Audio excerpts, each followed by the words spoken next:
Welcome to Tell Me More Stories Told as podcast. Get ready to dive deep with us today into a really pivotal and frankly chilling moment in history. We're going on quite the historical journey. We are. We're looking at how Adolf Hitler managed to rise from, well, relative obscurity to become the absolute dictator of Nazi Germany.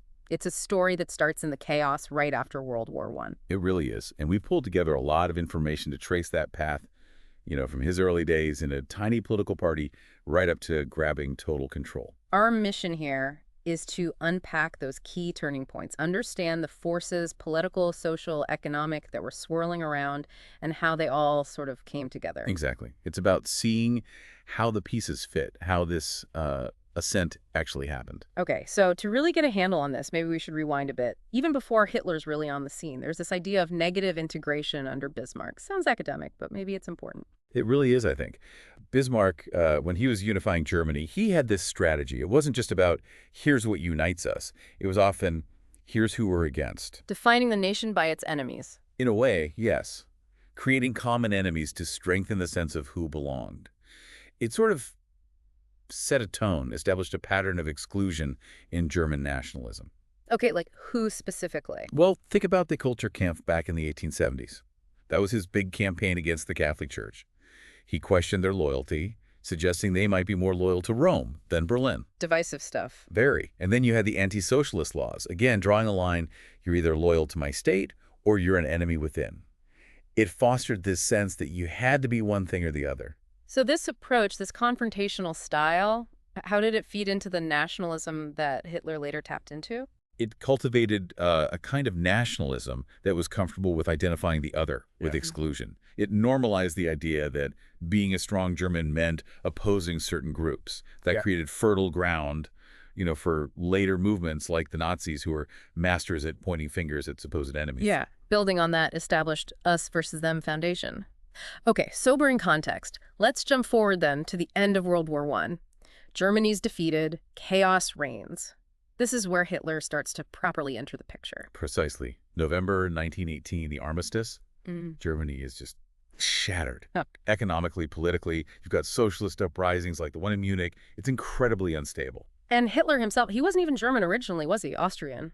But he fought for Bavaria in the war. He did, yeah, which is quite interesting. He served for years on the Western Front, got medals even.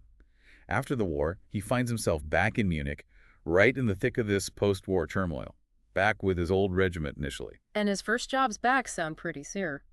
Unremarkable, guarding prisoners of war, working at the train station. Yeah, hardly the start you'd imagine. But the environment around him was anything but mundane. Political assassinations were happening. Kurt Eisner, the socialist leader, was killed. It was a violent, uncertain time. And Hitler got involved, didn't he? As some kind of liaison for his army unit, trying to keep them out of the factional fighting. He did play that role for a bit. But then comes a really revealing moment. The crushing of the Bavarian Soviet Republic, this short-lived communist government in Munich. What happened? Well, in the aftermath, Hitler actively turned against people he'd worked with. He denounced a fellow liaison, George Dufter, and gave evidence against others, showing real revolutionary fervor, in reverse, you could say, against the communists.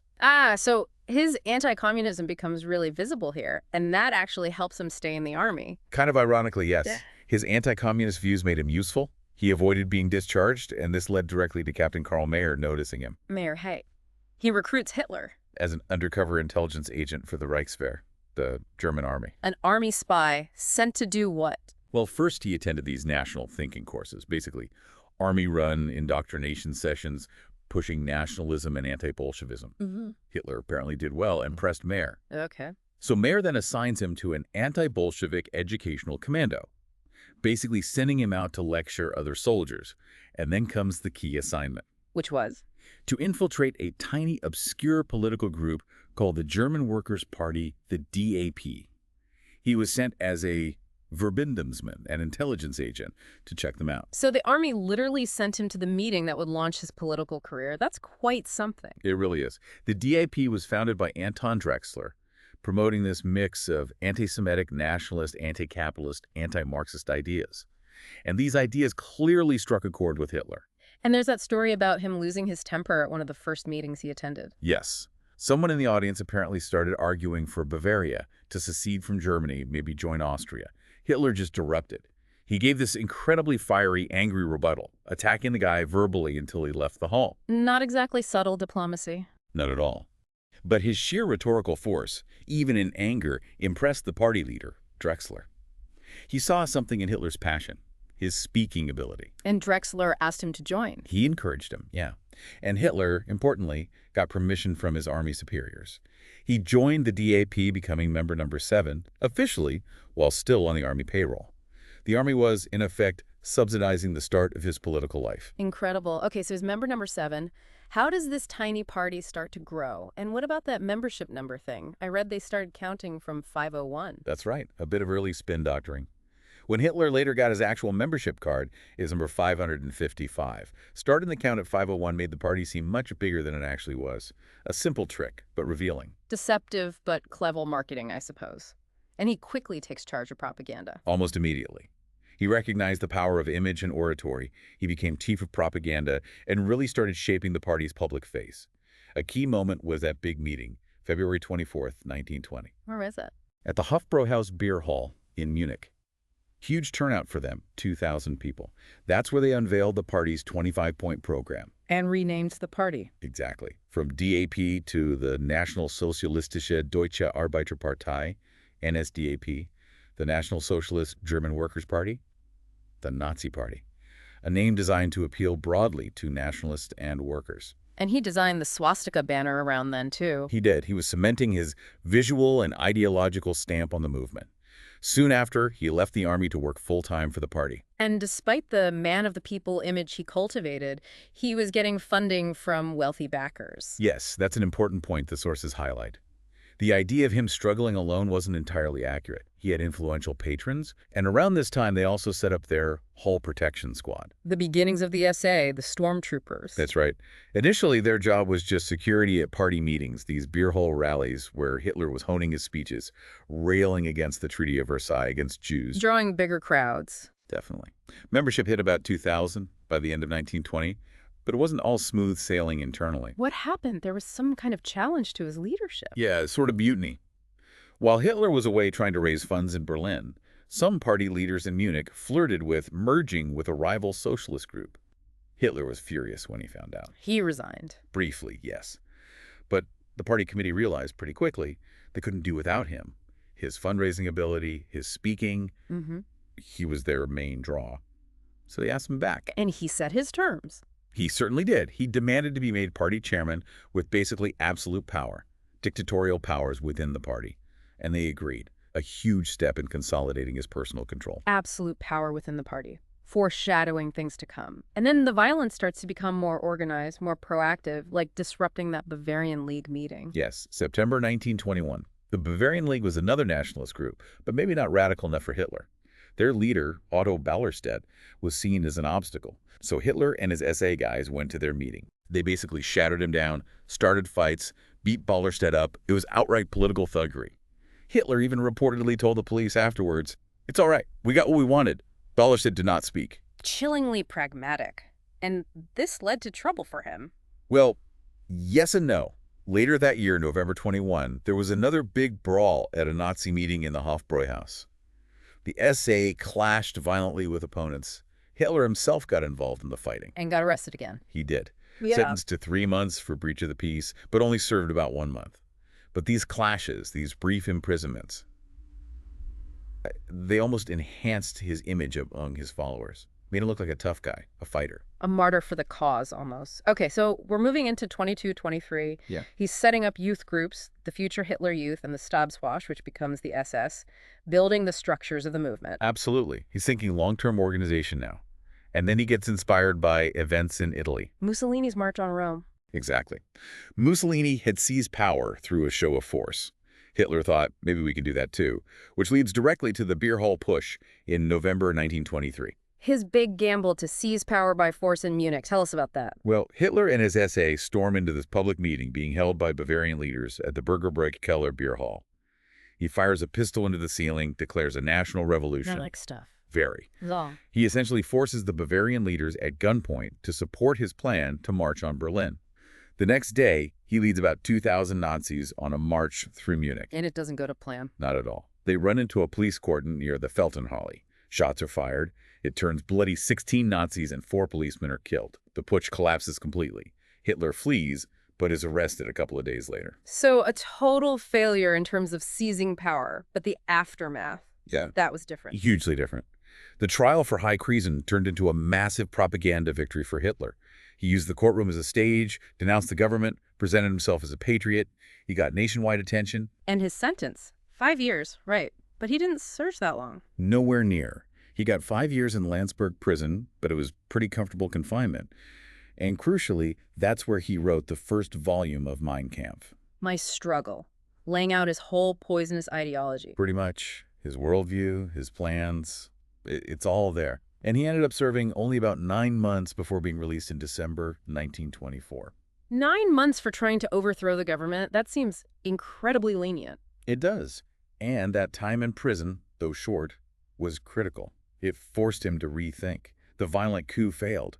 So he decided the path to power had to be, outwardly at least, through the system, using legal democratic means to eventually destroy democracy. A change in strategy. From revolution to infiltration, almost. That's a good way to put it. The party even participated in the 1924 elections under a temporary name, though they didn't do very well initially.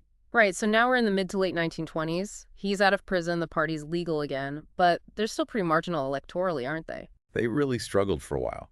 The 1928 federal election was a disaster for them, only 12 seats. Germany was experiencing a period of relative stability and economic recovery, the golden 20s, which wasn't good news for extremist parties. So what were they doing during this time, besides poor election results? Well, Hitler wrote his second book, Zweig's book, though it wasn't published then. And the essay, his stormtroopers, were deliberately provoking street fights, especially with the communist paramilitary group, the Rotfront, trying to create chaos and project an image of strength. Constant agitation, even without electoral success. Did membership grow? It did, slowly but steadily. And they tried to gain legitimacy.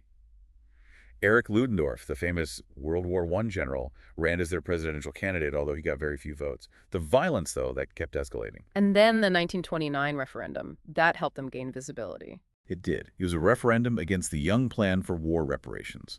The Nazis campaigned alongside other nationalist groups, and although the referendum failed, it gave Hitler a national platform and connections to influential conservatives and media figures, like Alfred Hugenberg. And Goebbels was rising in influence, shifting propaganda towards rural areas. Yes, Goebbels was becoming incredibly important. He realized they could make more headway in rural areas, away from the strongholds of the Social Democrats and Communists in the cities. Very strategic. And then the death of Horst Wessel. Ah, yes, January 1930. Wessel was an SA leader killed in a brawl, likely with communists. Goebbels instantly turned him into a Nazi martyr. His death was exploited massively for propaganda. His song became a party anthem. It fueled the anti-communist narrative. Cynical, but effective. Very. And all this, the propaganda, the violence, the organizing, combined with the devastating impact of the Wall Street crash hitting Germany. Right, the Great Depression kicks in. That must have changed everything. It was the catalyst they needed. Mass unemployment, poverty, desperation. People lost faith in the moderate parties, in the Weimar Republic itself. Politics became incredibly polarized. Support surged for the extremists. The Nazis on the right, the communists on the left. And the Nazis saw a huge breakthrough in the September 1930 election. Absolutely massive. They went from 12 seats to 107. Overnight, they became the second largest party in the Reichstag. It stunned everyone. Their vote share jumped from about 2.6% to over 18%. Wow, that's enormous. Fueled by money and new members, too. Yes, the campaign was incredibly well-funded and membership exploded. Over 100,000 new members joined in the months after that election. And chillingly, October 1930 saw the SA carry out its first major, coordinated, anti-Jewish, action-smashing shop windows attacks. A sign of things to come. You know, before we get into the final steps to power, this seems like a good moment to remind everyone listening to tell me more if you're finding this deep dive interesting. Please do hit that subscribe button so you don't miss our future explorations into history. Good point. There's always more to uncover. Okay, so 1930 onwards, Nazis are a major force. The Depression is biting hard. The Weimar Republic seems to be crumbling. What happens next? Well, the political system became incredibly unstable. Governments couldn't command majorities in the Reichstag. They started relying more and more on President Hindenburg ruling by emergency decree, bypassing parliament.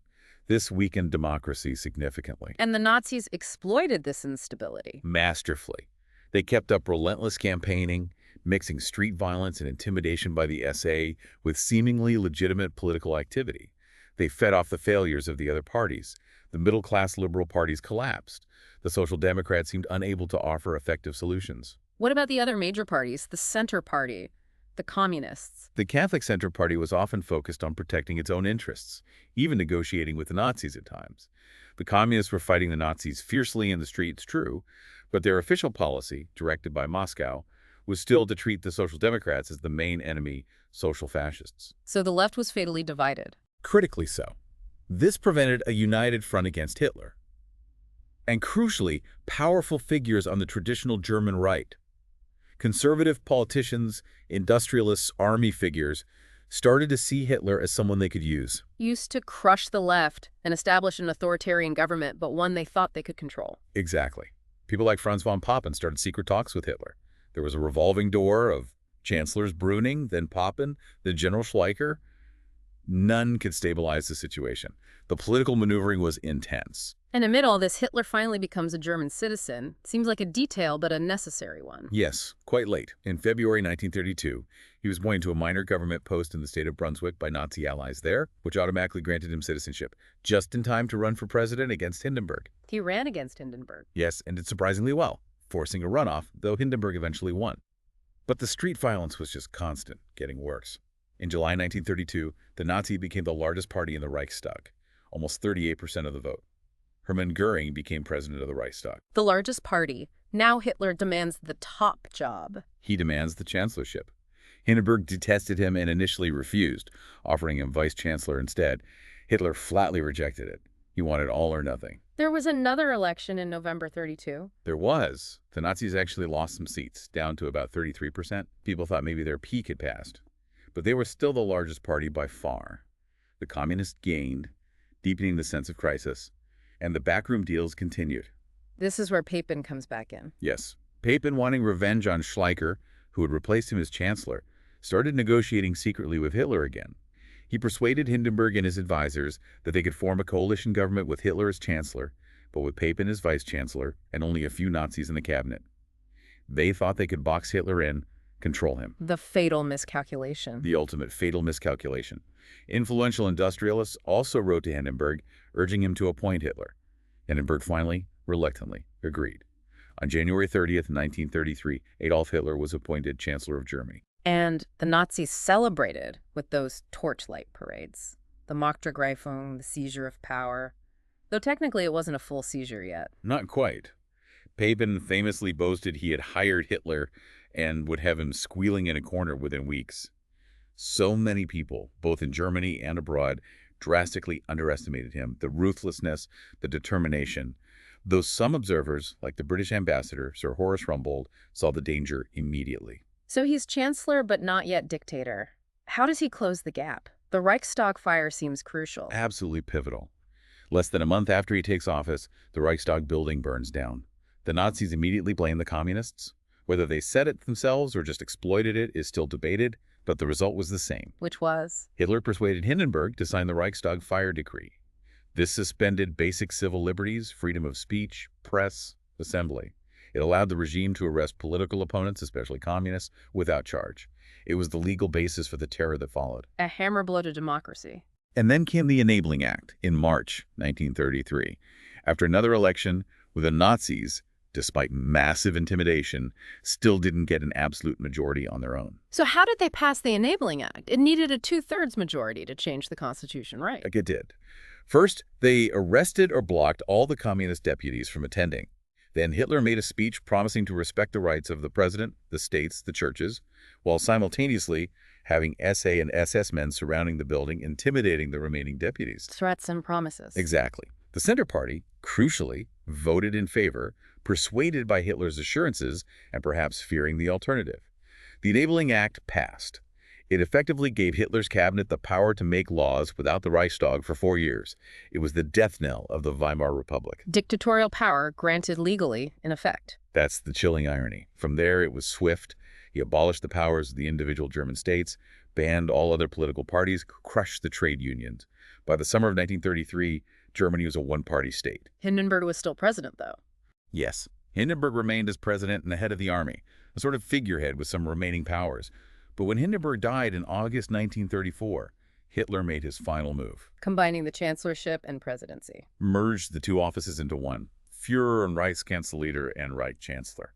And crucially, he made the entire armed forces swear a personal oath of loyalty, not to the Constitution or to Germany, but directly to him, Adolf Hitler. The personal oath, that's significant. Hugely. It bound the army to him personally. This consolidation of power was then approved in a referendum, with nearly 90% voting yes under conditions of intense propaganda and intimidation.